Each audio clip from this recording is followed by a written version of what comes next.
So Peter is actually our first client to get hold of our Osmo Pocket. So we remember the video we did about how cool this video is, and that the idea is that you get to use this product in your surgery all the time. And then, anytime that you might finish a consult, if this is actually in your surgery, after they leave, you just straight away use the same sort of material. Something you have explained, just record it and it becomes a content. And then that content, send it to us, we can do post-production, captions, and make it into blogs. So that's the whole idea, is that make it simple. And I think it's good to get the whole team in on it as well. The receptionist and the DA, they have their own sort of knowledge they can share, whether it's after pay or all this kind of stuff, insurance companies and things like that.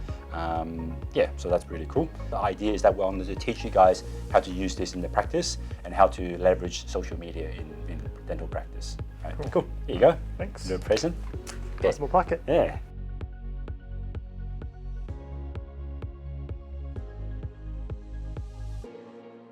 So we've got plenty of other videos similar to this where it helps you with your marketing of your practice. Either subscribe to us on YouTube or like us on Facebook and be notified the next time the video comes out.